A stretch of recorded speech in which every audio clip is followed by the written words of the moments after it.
Quais são as histórias guardadas por esses vales? Quem habitou essa região?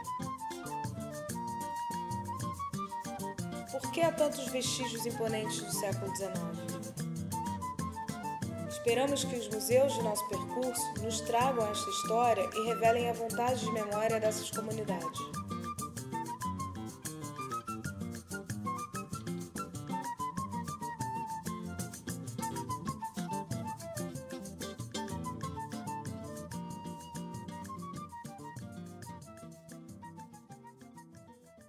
Esta região era habitada originalmente pelos índios puris.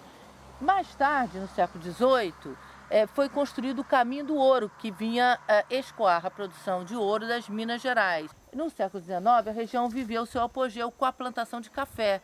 E surgiram os grandes barões de café, as grandes fazendas de café por toda esta área. O café foi o principal produto exportado pelo Brasil entre os séculos XIX e XX. As fazendas daqui foram precursoras deste cultivo. Suas riquezas motivaram o desenvolvimento de diversos núcleos urbanos. Como consequência, em 1820, a freguesia de Pati do Alferes foi elevada à categoria de vila. Mas nas décadas seguintes, o desenvolvimento chegou mais rápido à freguesia de Vassouras. Os grandes fazendeiros que começaram a vir, especialmente de São João del Rei, de Mariana, então vieram os Correia e Castro, vieram os Teixeira Leite, né? E começaram a comprar fazendas na região e essas fazendas começaram a engrandecer todo o território. Quando fala de Vassouras, a gente não pode esquecer que a gente está no vale, né? Na região do Vale do Café.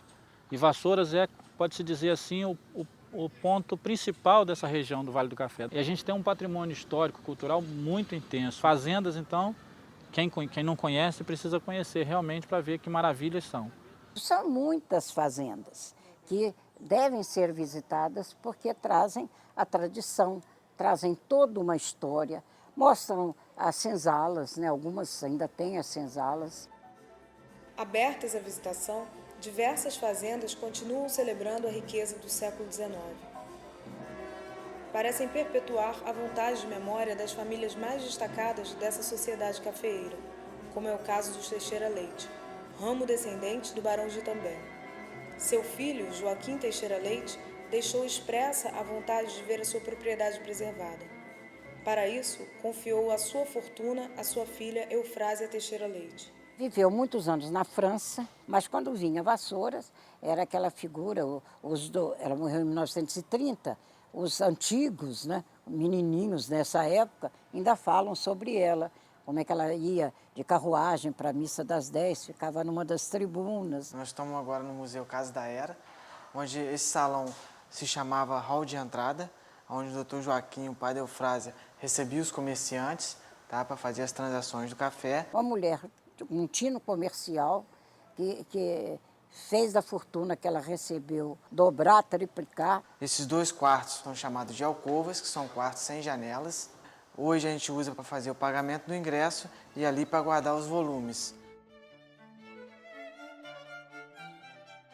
Quarto dos pais da Eufrásia, todo original de Jacarandá.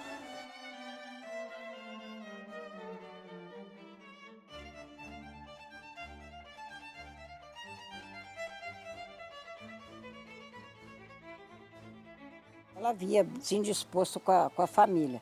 Quando ela morreu, não tinha herdeiro. Tanto que ela deixou a herança, mas assim, para instituições, deixou benefícios para a mucama dela.